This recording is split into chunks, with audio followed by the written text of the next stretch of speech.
Hola chicos, ¿se han preguntado cuáles son los artefactos de mayor relevancia en nuestras imágenes en resonancia magnética? ¿Cómo se ven afectadas y cómo podemos dar solución a cada uno de esos artefactos? Te lo explicaremos acá.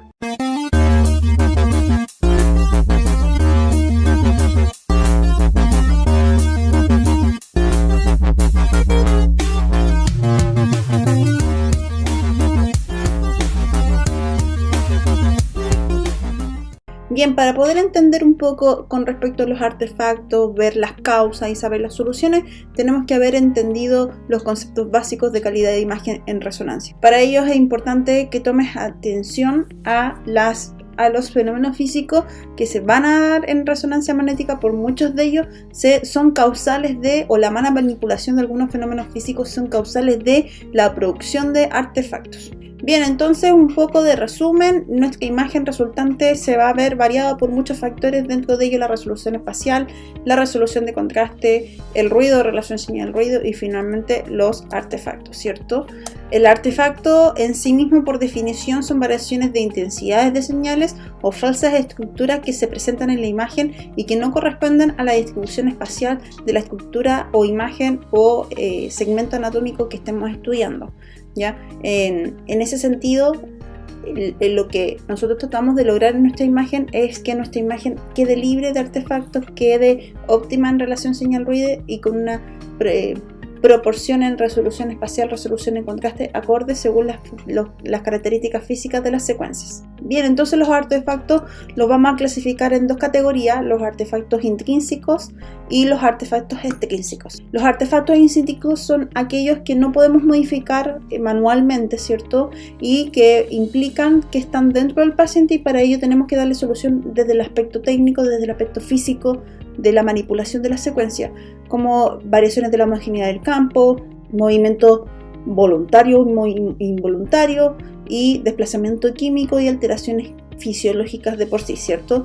Y tenemos los artefactos extrínsecos, que son ajenos al paciente o que están dispuestos alrededor del equipo, ya sean elementos metálicos, principalmente endocorpóreo, prótesis, etc. Todo lo que sea ajeno al tejido biológico. Bien, entonces habíamos mencionado que dentro de los que son intrínsecos son debidos a la inhomogeneidad del campo, y esto puede producir una pérdida de la uniformidad de la información de la señal. Por lo tanto, se produce un artefacto que es por heterogeneidades de los campos magnéticos, y esto se debe a que el campo magnético se va ensuciando en el tiempo, se va juntando material magnético, ferromagnético, principalmente por los alrededor del gantry, que no sé, su clip, su agujita de jeringa, su corchete, que se van acumulando dentro del gantry. Con el tiempo van a ver que los ingenieros cada cierto tiempo tienen que abrir las tapas del gantry y sacar estos materiales que finalmente pueden influir directamente en nuestra imagen. Por eso siempre tenemos que estar atentos a la calidad de nuestra imagen, a ver la homogeneidad de nuestra imagen. Y en ese sentido no depende de nosotros, sino que ya depende de nuestros ingenieros. Pero parte de nuestro trabajo es mantenernos siempre a raya, tratar de manipular todos los elementos ferromagnéticos lejos del campo, fuera de la sala del resonador. Así que en este caso las causas son las imperfecciones, ya sea por manipulación del equipo, ya sea por la inhomogeneidad del chiming pasivo que se realizó, o de la antigüedad del chiming, que no se haya actualizado, no se hayan vuelto a homogeneizar los campos magnéticos que se están trabajando. Así que la solución es hacer un nuevo chiming, pedir a los ingenieros que limpien los gantry de estos pequeños elementos, hacer un chiming pasivo, y en caso de que existan estas homogeneidades, tratar de corregirlos con el chiming activo.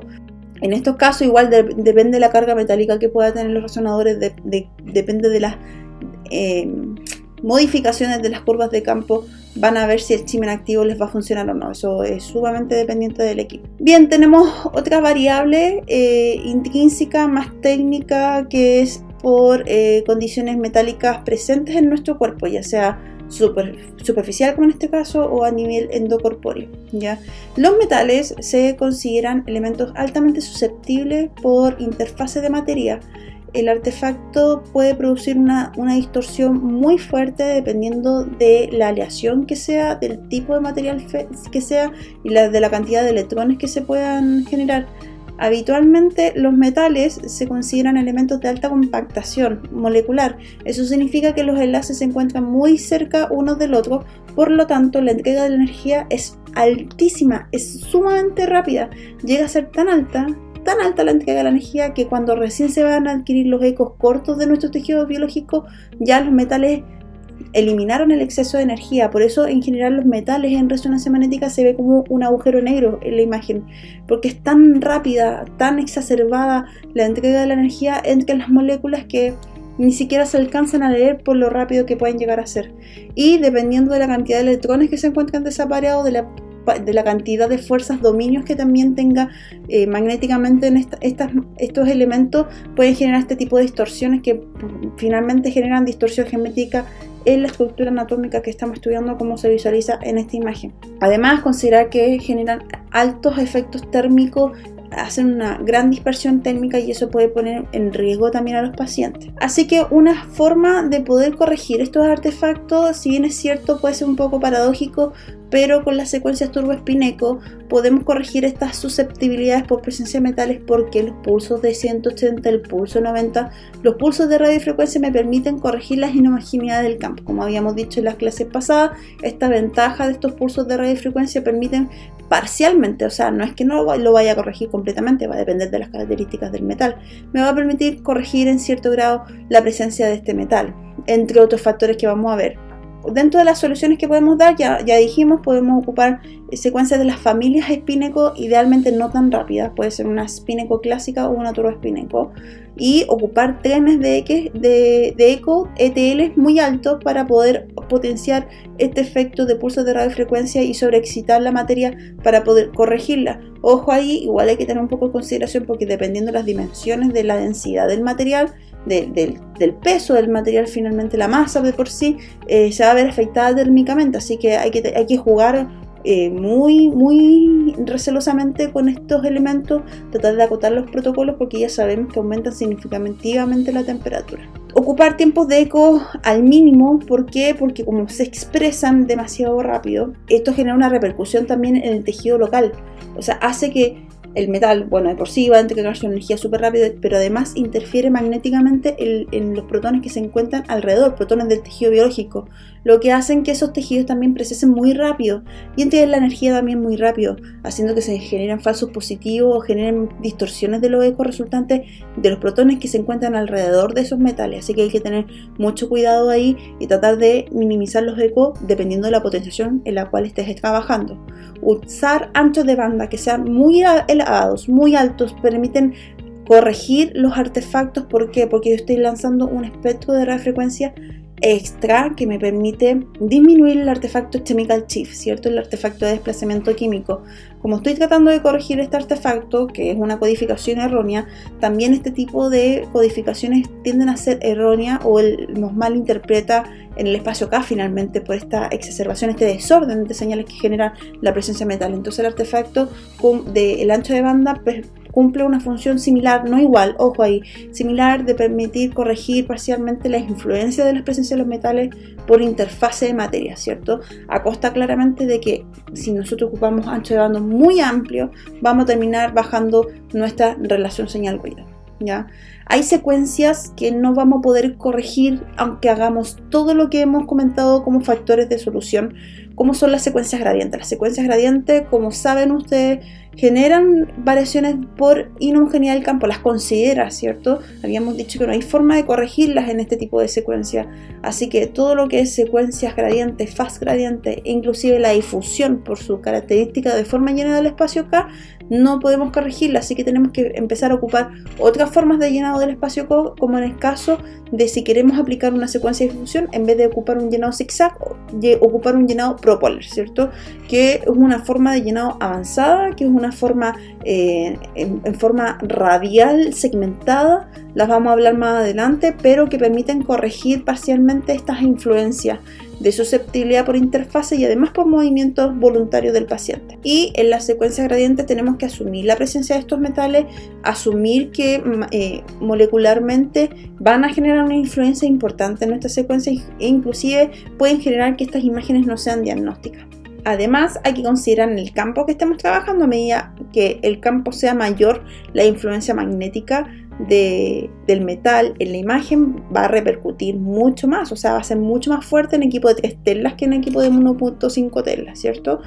Así que considerarlo también en base a los tipos de secuencias que voy a emplear según sea el protocolo que estemos realizando para ese paciente en particular. ¿Hay otros tipos de artefactos? Sí, hay otros tipos de artefactos que se dan en las imágenes, pero son de contenidos endógenos, ¿cierto? Que son elementos propios de nuestro cuerpo, como en el caso de la sangre, cuando está en desafiliación de los elementos proteicos.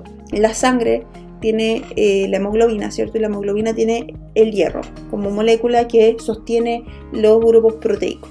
Cuando se empiezan a desprender los grupos proteicos producto de una hemorragia, y dependiendo del estadio de la hemorragia, se va a radicalizando el hierro, y por lo tanto va liberando electrones, pasando de condiciones diamagnéticas a paramagnéticas, finalmente ferromagnéticas, lo que genera también que se comporte como un metal. El hierro, si bien es cierto, no se va a calentar porque molecularmente está suelto, cuando está unido a otros hierros, ¿cierto? No, difícil que se una a otros hierros cuando está dentro de nuestro cuerpo, pero cumple una función de metal, ¿cierto? Y va a procesar como un metal, sobre todo cuando tenga electrones desapareados. Así que eso, si bien es cierto, genera susceptibilidades locales porque va a influenciar a otros protones que se encuentren alrededor. No implica que no lo podamos ocupar a nuestro favor. De hecho, es nuestra forma de saber cuánto tiempo lleva esa hemorragia dependiendo de la cuantificación de hierro que se vea en condiciones o paramagnéticas o ferromagnéticas, que principalmente se ven acentuadas en las secuencias gradientes. Bien, tenemos artefactos también que están relacionados a las gradientes, a la aplicación, a la activación de las gradientes. Las gradientes, recuerden que son bobinas resistivas y por lo tanto ocupan corrientes alternas para generar finalmente nuestro principio básico, que es generar una variación lineal del campo, ya como lo hemos visto en clases anteriores. Sin embargo, no podemos hasta ahora, aunque estén en condiciones muy avanzadas nuestros equipamientos, tratar de evitar las corrientes parásitas y las corrientes de Eddy que se producen por la activación y la desactivación de las gradientes, más aún sabiendo que nosotros como seres vivos, al momento de ingresar al Gantt ya generamos inhomogeneidades locales que las gradientes acentúan aún más y pueden generar conducción eléctrica dentro de nuestro Gantt en pleno proceso de excitación o de lance de secuencia, ¿cierto? Por lo tanto, se van a presentar artefactos como son los que se visualizan en la imagen, que son bandas blancas que se acentúan dependiendo de la intensidad de la corriente, lo que tributan en el fondo a estos estímulos de corriente que finalmente se expresan en el aire y pueden codificarse como ondas electromagnéticas, ¿cierto? Y que se presentan en toda la imagen, no solamente en la estructura anatómica, porque vamos a ver que algunos artefactos se presentan en solamente la estructura anatómica porque son endógenos del elemento, sino que se presentan en todo el espacio K, ¿ya? Y se codifica completamente de manera errónea en el espacio K. Así que una de las soluciones para ello es autoapantallar las gradientes, o sea, generar como un efecto de jaula Faraday, o algo bastante similar. No es que se le llame así, ojo ahí, autoamantamientos ocupan unos materiales que permiten generar una polarización parcial para que se traten de minimizar las influencias de corrientes de Eddy. Ojo ahí, porque hasta el momento, por lo que tengo entendido por parte de los ingenieros, que no podemos eliminar hasta la fecha con las corrientes de Eddy, o sea, tenemos que saber lidiar con ellas. Si bien es cierto, los equipos vienen con ciertas compensaciones de estos autoapantallamientos, no los pueden evitar en su máxima potencia, o sea, no pueden ser del 0%, siempre hay un porcentaje que se va a dar igual. Así que hay otras formas de que se puedan dar artefactos por señales externas que no sean estímulos directos del campo magnético, claro que sí, y una de ellas puede darse cuando la jaula Faraday tiene fugas, que lo habíamos comentado en la clase de equipamiento. Cuando la jaula de Faraday tiene fugas, ya sea en el marque hermético que tiene la puerta, ¿cierto? Que los fingers, que eran esas láminas de cobre que permiten el cierre hermético de la puerta, o cuando rompen la pared porque están haciendo construcciones circundantes o similares pueden generar que estímulos externos de la sala entren al resonador, y suele pasar, ¿ya? Así que hay otras formas que hoy en día ya casi no existen, como las ampolletas cuando se quemaban, pero la gran mayoría de los equipamientos ocupan luces LED, así que ya no es un problema el tema de la iluminación por ampolletas convencionales. De hecho ya no se venden en el mercado, así que hoy en día para ustedes ya no es problema. ¿Y cómo podemos comprobar que efectivamente la jaula Faraday tiene una fuga? Es tratar de escuchar una frecuencia de radio adentro del resonador, o sea, entrar una radio, idealmente una radio análoga, para que no se vean afectadas, o su celular o cualquier teléfono análogo también que puedan entrar para que no se vean afectados sus celulares, y tratar de llamar o tratar de escuchar la radio. Si ustedes pueden lograr llamar o pueden lograr escuchar una sintonía de radio, es porque hay un punto de fuga, porque en sentidos técnicos la jaula es hermética y no debería entrar ninguna onda de recepción de información, ya sea telefónica, ya sea onda de radio, AM, FM, la que sea. No pueden ingresar ninguna onda, sobre todo cuando estamos en pleno proceso de codificación de información, como el lance de una secuencia, ¿cierto? Bien, entonces ahora tenemos otro tipo de artefacto, que es el artefacto de excitación cruzada por multipaquete, que se parece mucho a la otra, pero tiene ciertas diferencias, porque si bien es cierto el artefacto es el mismo, se genera esta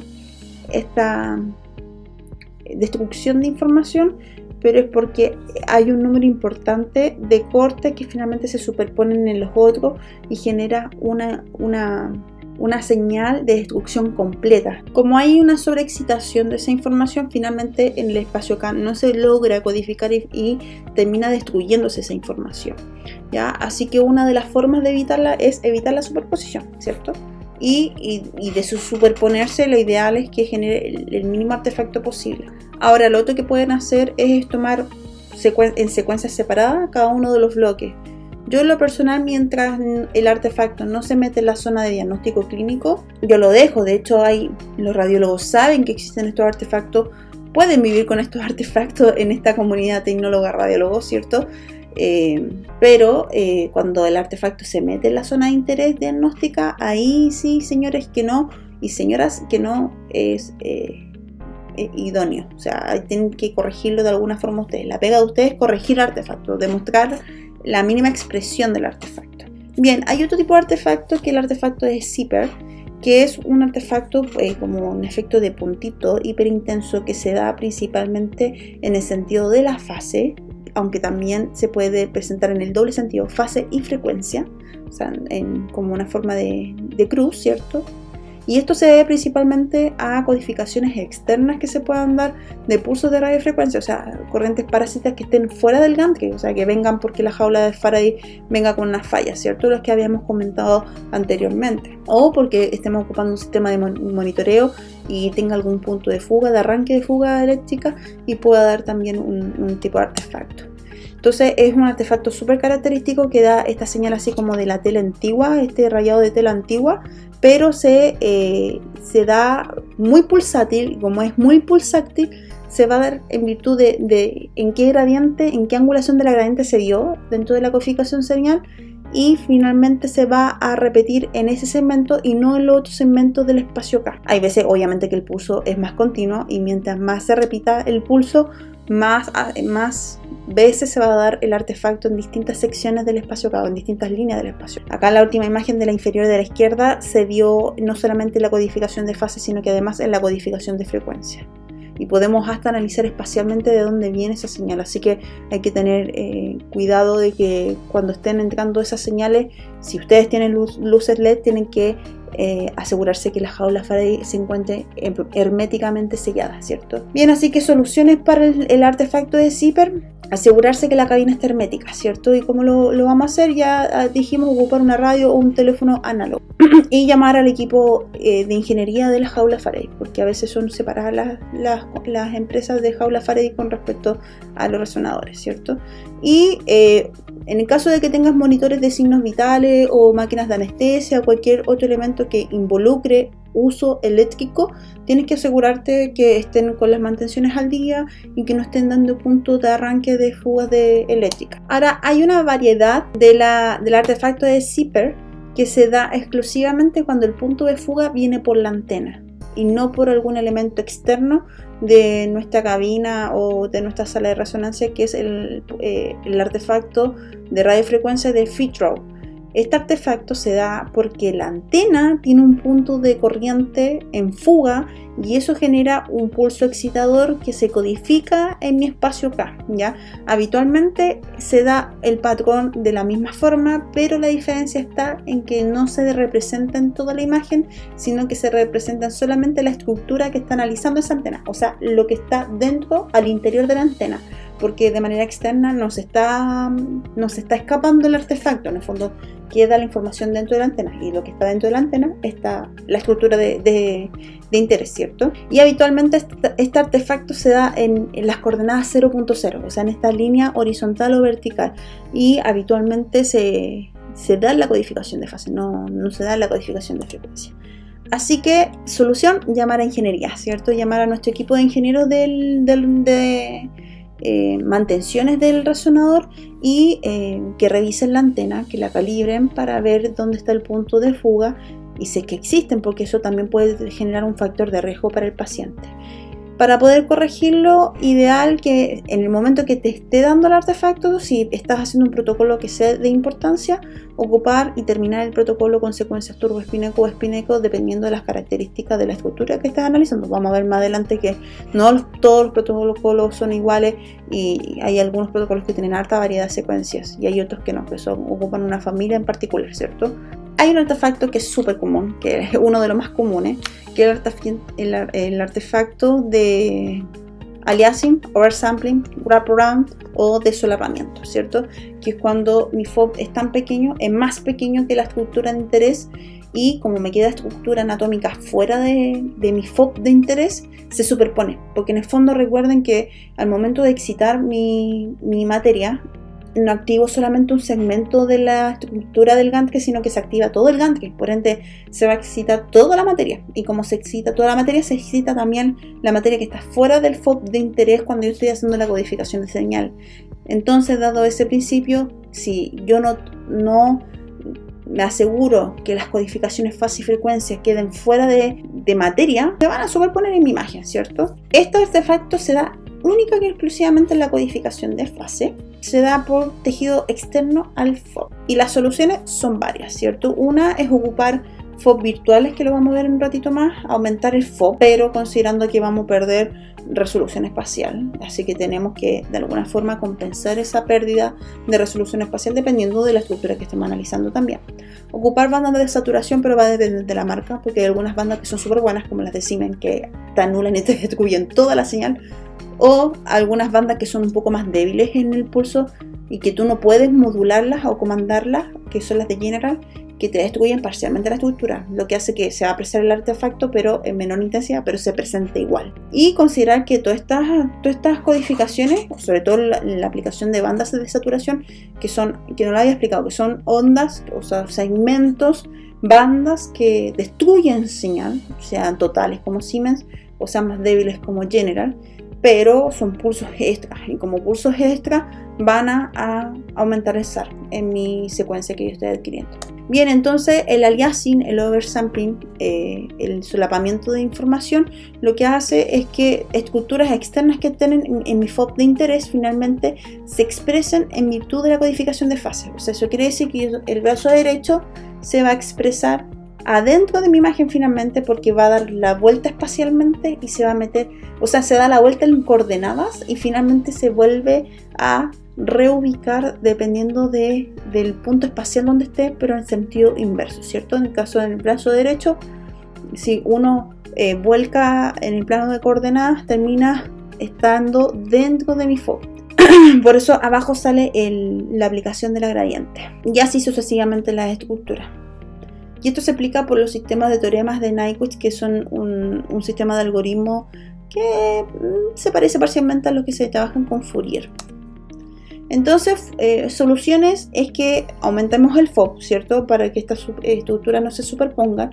O hay algunos equipos, la gran mayoría, en realidad todos, General, Siemens, Philips, trabajan con un sobremuestreo, que en el fondo van aumentando el FOB a un 100%, haciendo que, no sé, si yo tengo un FOB de 20 centímetros, va a aumentar el FOB, pero de manera virtual, no real, de manera que se aumenten 10 centímetros para un lado como máximo y 10 centímetros máximo para el lado contralateral, que en su conjunto forman un 100%. Entonces, dependiendo del tamaño del FOB virtual, no del FOB real que va a aparecer en mi imagen, el FOB virtual, el artefacto se va a presentar, sí, pero en este FOB virtual. Por lo tanto, no se va a codificar en mi espacio acá, donde sí vamos a regular esta información para mi imagen, para la representación de mi imagen, sino que se codifica, sí, se envuelve, sí, espacialmente se genera el mismo principio, sí, pero en vez del FOB real, en el FOB virtual. Por eso se llama sobremuestreo. En algunas marcas no fake wrap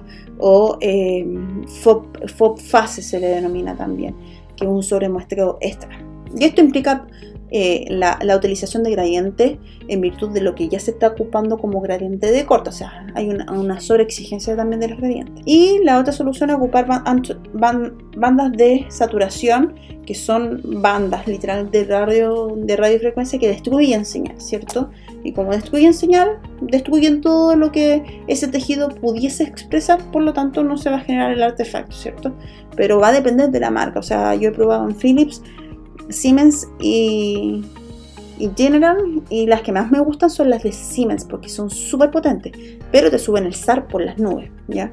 Las otras que son más debiluchas, las más debiluchas General y Siemens y Philips, logran una cierta fuerza, pero igual se nota un poquito, pero se nota. Bueno, el artefacto de desplazamiento químico, esto lo hablamos en la clase de saturación grasa, sobre todo en los chemical chips de segundo orden. Este artefacto es el único artefacto oficial que se codifica en la frecuencia, solo y únicamente en la frecuencia. Ojo ahí, solo y únicamente en la frecuencia. Todo el resto se codifican en la fase y otros en fase y frecuencia al mismo tiempo. Pero este es el único que se codifica solamente en la frecuencia. Y es por la codificación errónea de proporciones iguales de grasa y agua dentro de un mismo voxel, ¿cierto? Habitualmente hablábamos de que podían ser o en zonas de límites donde hay elementos acuosos muy fuertes y elementos grasos muy fuertes y la delimitación es muy fuerte, valga la redundancia, o en elementos donde haya grasa intracelular, por lo que genera una compensación de agua y grasa dentro de la célula. Por lo tanto, en el voxel se va a dar esta proporción equitativa, ¿cierto?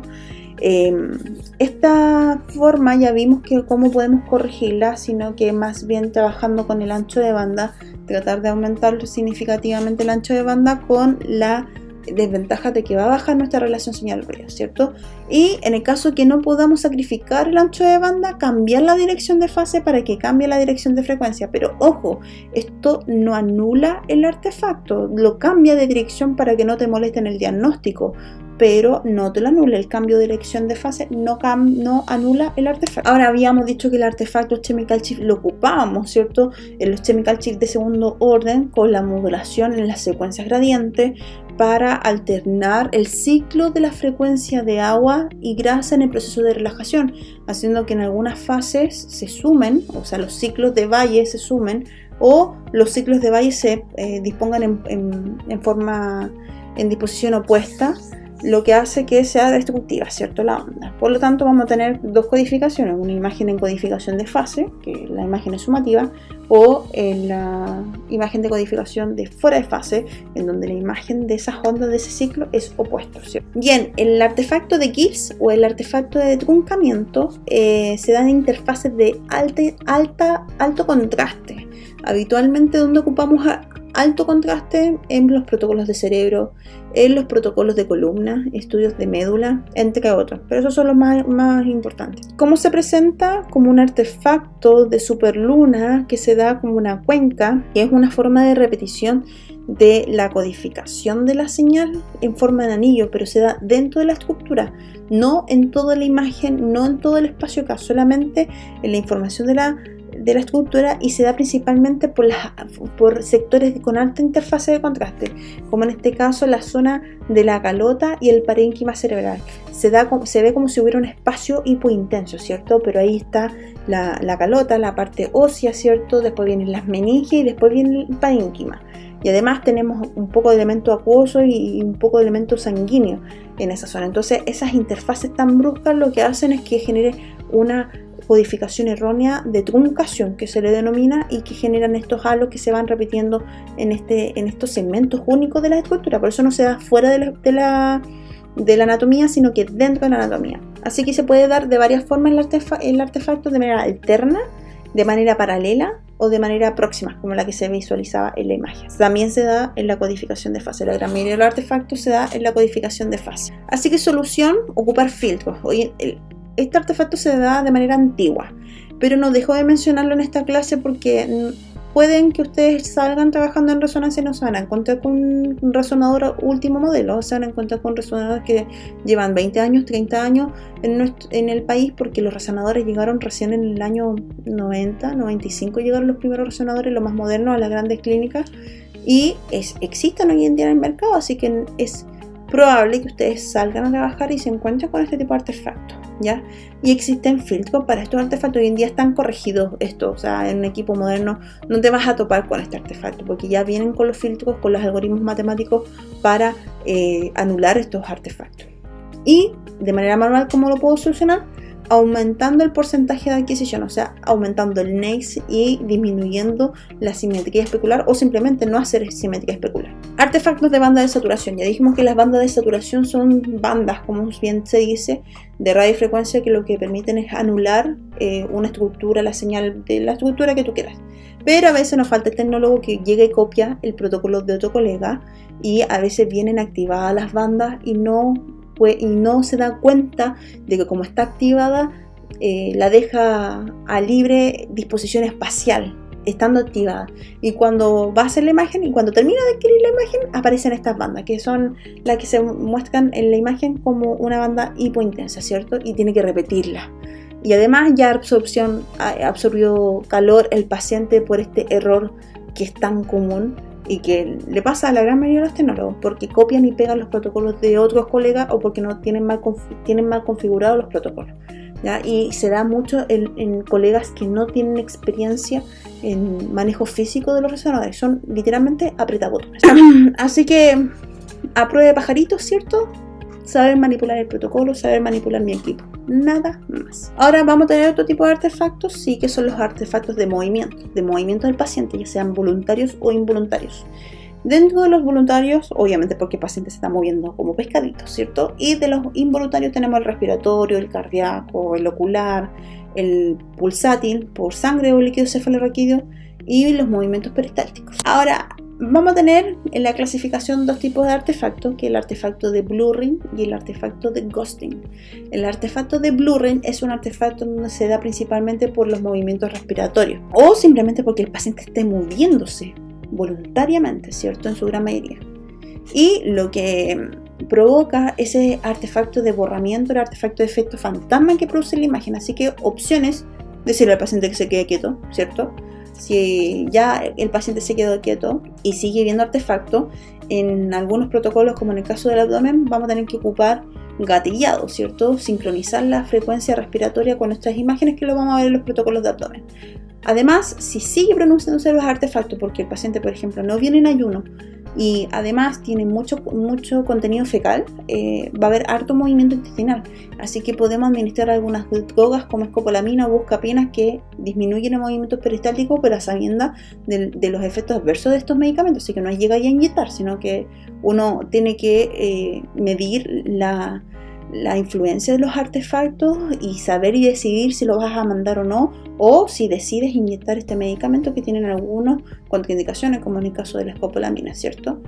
Y ya en el peor de los casos, si el paciente se te mueve, tiene mucho artefacto por pulsátil, o sea, por movimientos peristálticos o porque respira fuerte o respira irregular, sedación, ¿cierto? Pero eso es una intervención mayor que se trata de evitar en resonancia. No es como, ya no cooperó, sedación. No, uno tiene que intentar, tiene que demostrar imagenológicamente que el paciente no está en condiciones ni fisiológicas ni técnicas para poder realizar el examen de manera consciente, sino que tiene que hacerse bajo sedación, y uno tiene que fundamentar el por qué tú estás cancelando ese examen, ¿ya? Y en todas partes siempre te piden la fundamentación de por qué tú cancelaste ese examen y por qué lo requieres bajo anestesia, porque tú tienes que dar la indicación de que tiene que hacerse bajo sedación si el paciente no coopera. Y en su efecto, en algunos segmentos donde son súper críticos, como tórax, abdomen y pelvis, ocupar secuencias rápidas. Bien, entonces como habíamos comentado, el artefacto fantasma es un artefacto donde genera una especie de borramiento.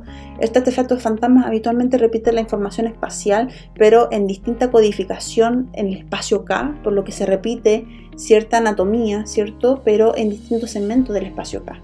Y si se fijan, si uno solamente cuantificara la información del espacio K, uno vería que faltan líneas a rellenar, que en el fondo esas líneas no codificaron, sino que se codificaron en otra línea del espacio K, por ende hay una doble información y se va a expresar como doble información anatómica finalmente, que es lo que se conoce como artefacto fantasma. Bien, ahora tenemos otro artefacto, que es el artefacto de ghosting. El artefacto de ghosting se da principalmente por movimientos involuntarios del paciente, pero no asociados a respiración, sino que asociados al pulso, ¿cierto? Al efecto pulsátil de los grandes pasos, por ejemplo. Así que una forma de poder saturar, que lo vamos a ver más adelante, son ocupar bandas de saturación fuera de la zona de planación, ocupar gatillado cardíaco, ya sea por pulsometría o por un electrocardiograma en resonancia, que existen, emplear algunos filtros de compensación de flujo, pero con cierto recelo porque generan cierta respuesta en el tiempo o en el SAR, y ocupar bandas de presaturación que existen en algunas secuencias. El artefacto de movimiento ya lo vimos, que es un artefacto que se produce o por la respiración o por movimiento voluntario del paciente.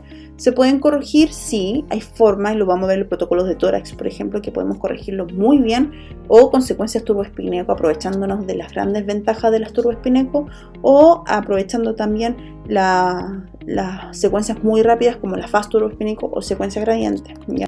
Los artefactos por flujo, que es el efecto pulsátil que producen los grandes vasos, principalmente en abdomen, es un artefacto que también se da en forma fantasma porque se repite la imagen en toda la codificación de fases, ¿cierto? Y que además genera el mismo efecto que habíamos explicado anteriormente, que van a haber líneas del espacio K, que va a haber un dobleo en la información, ¿cierto? Eso no lo puedes evitar, tú no puedes evitar que el paciente no tenga efecto pulsátil porque está vivo, ¿cierto? Así que solución, poner bandas de saturación de manera perpendicular al flujo que estás estudiando, que te está molestando en tu imagen, ¿cierto? Como lo habíamos visto en la imagen de abdomen, que ese efecto que produce la aorta es el efecto fantasma por efecto pulsátil, ¿cierto? Así que solución, si estás haciendo un plano axial, por ejemplo, tú arriba de tu planificación axial pones una banda de saturación perpendicular a la dirección del vaso. En este caso tú pones una banda sobre la aorta, ¿cierto? Y abajo pones otra banda para anular la señal de la cava inferior. Bien, tenemos otro tipo de artefacto, que es el artefacto pulsátil, pero en este caso el artefacto del líquido cefalorraquídeo. Se da habitualmente más en pediátricos que en adultos, porque en los pediátricos el efecto Monro-Kelly, las compensaciones por los modelos Monro-Kelly, ¿cierto? Que se habla de una compensación de presiones entre la presión cardíaca y la presión del líquido cefalorraquídeo, tiende a ser mayor en pacientes pediátricos. Por lo tanto, el efecto de fuerza pulsátil del líquido cefalorraquídeo que se encuentra en movimiento es mayor. Así que habitualmente se genera un efecto de borramiento porque el artefacto de flujo genera un efecto oscuro, o sea, llega a ser tan fuerte el flujo que en algunas veces es tan rápido el movimiento que no se va a alcanzar a demostrar la señal, porque el vector de ese protón ya salió de la zona de muestreo, y como ya ha salido de la zona de muestreo, en la zona donde se había detectado o se había excitado la señal finalmente no va a estar. Así se expresa como un halo negro, ¿cierto? El tema es que ese halo negro puede ser tan pequeñito y pueden ser tantos que pueden generar borrosidad en la zona, como se visualiza en la imagen de la médula del lado derecho, ¿cierto? Como solución podemos ocupar filtros de compensación de flujos, principalmente para los cortes sagitales de columna, aumentar los tiempos de adquisición, principalmente en las secuencias turboespinaco, aumentar el tren de eco y aumentar el ancho de banda también. El artefacto causado por la ausencia de flujo es lo que comentaba anteriormente, pero es porque ahora el flujo se acentúa más, o sea, estos pequeños agujeritos que se dan, como estos halos negros que están alrededor del canal medular, estos puntitos negros no es porque un paciente esté patológico, sino que es porque un artefacto pulsátil, o sea, es tan rápido el movimiento del vector que no alcanza, el vector ya pasó, y cuando tiene que leer la señal, ese vector ya no está y genera esta señal oscura. El tema es que a veces se pueden formar visualmente como una especie de burbuja, ¿cierto? Dentro de los espacios, como se visualiza en la imagen. Así que solución para eso, aumentar el factor turbo. O sea, mientras más turbo, pulsos de 180 voy a tener, más voy a corregir el artefacto y más fidedigna va a ser mi señal. O sea, el líquido cefalar líquido se va a ver completamente liso. Bien, presencia de metales, ¿cierto? La presencia de metales, como habíamos dicho, es fatal para nuestra imagen. No podemos evitarlas porque son elementos endocorpóreos del paciente. Así que solución, ocupar secuencias turboespínicos de base. Idealmente no ocupar saturaciones grasas espectrales, ocupar técnicas de inversión de recuperación o técnicas de saturación vectoriales. Pero eso ya lo habíamos hablado anteriormente. El artefacto de ángulo mágico ya lo habíamos hablado en clases anteriores y se da porque alguna estructura anatómica, habitualmente los tendones, caen justo en el ángulo de torque del vector del protón cuando están alineados con el campo magnético, que es de aproximadamente 55 grados, o sea 54,7 grados. ¿Ya? Esto se va a expresar más cuando los tiempos de eco de las densidades protónicas principalmente, porque no se da en el T1 porque el tiempo de eco es súper corto, y tampoco se da en el T2 porque el tiempo de eco es súper largo, sino que se da exclusivamente en las potenciaciones de P, sobre todo si no tienen técnica de saturación grasa. Se da cuando los tiempos de eco son entre 20 a 30, así que lo que se sugiere es trabajar con tiempos de eco entre 32, 35, 36 para tratar de evitar el artefacto, como ese aumento de señal que se ve en el tendón, pero no es porque el paciente esté patológico, sino que es porque hay una codificación errónea que es producto de esta superposición de la estructura con el ángulo de torque de... Bien, el artefacto por supresión grasa se da por las inhomogeneidades del campo. Esto lo vimos en las técnicas de saturación grasa, los chemical chip de primer orden. Se da mucho por las inhomogeneidades también de interfase brusca de materias cuando tenemos tejido aire, por ejemplo, cuando hay mucho aire en la cámara gástrica, cuando hay aire en los tejidos también genera interferencias en la saturación grasa. Cuando el campo magnético es súper homogéneo o son campos muy bajos, también genera este tipo de artefacto. Así que indistintamente del ángulo de inclinación que yo dé en mi secuencia espectral, aquí ya no tengo nada más que hacer, sino que tengo que emplear otras técnicas que sean mejorables o que hayan nacido en base de poder corregir estas saturaciones en base de estos espacios o de ambientes de inhomogeneidad del campo, y qué secuencia podemos ocupar en su reemplazo o técnicas, perdón, que se pueden ocupar en su reemplazo para poder compensar un poco este efecto es ocupar técnicas o adiabáticas, espectrales adiabáticas que están hechas para trabajar con campos inhomogéneos, o ocupar ya técnicas vectoriales como Dixon o como técnicas binominales, y que vamos a trabajar en músculo esquelético. Además, tratar de evitar todas las susceptibilidades de interfaz, o sea, el paciente que venga en ayuno, que evitar un poco el aire, que la dieta sea liviana antes del examen, ocupar FOB pequeños para concentrar mi FOB solamente en la zona de homogeneidad del campo, ¿cierto? Y finalmente tenemos el artefacto cuadrupolar, que es un artefacto que se presenta cuando hay volúmenes parciales. No hay una saturación completa de la estructura, sino que se genera como una saturación súper brusca en un segmento con respecto al restante de la anatomía. Se da principalmente en técnicas de saturación grasa de inversión espectral, como en el caso del SPIR, ¿cierto?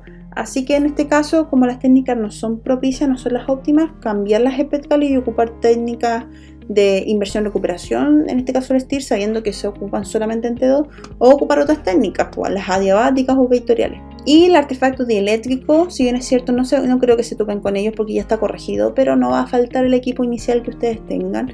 El artefacto dieléctrico se da solamente en campo de triestela, con las frecuencias que se dan en triestela, que es de 127 MHz aproximadamente, y es tan grande la amplitud y la longitud de la onda que cuando se aplican técnicas de saturación grasa no se alcanza a codificar la información en estos espacios que quedan entre la amplitud y el efecto de longitud que produce la onda. Así que como solución, las empresas, una vez que notaron este artefacto, empezaron a desarrollar bobinas que emiten doble transmisión de radiofrecuencia, o sea, por un segmento superior y un segmento inferior. Son multitransmisoras, pero se involucra amasar, ¿cierto? Y habitualmente no se dan tanto en estructuras pequeñas, sino que se dan en estructuras que son más macizas, en pacientes más gorditos y en FOB más grandes. Eso, chicos, la clase de artefacto podría ser larguísima. Esto solamente fue un resumen de los principales artefactos que se pudiesen encontrar en resonancia magnética y cuáles son las soluciones que pueden tener al momento de encontrarse y mejorar la calidad finalmente de imagen en nuestro protocolo, porque finalmente son los radiólogos que van a evaluar y pueden mal evaluar si es que hay artefactos que puedan dar falsos positivos en nuestros pacientes. Cualquier duda lo resolvemos en la actividad sincrónica. Que esté muy bien. Nos vemos.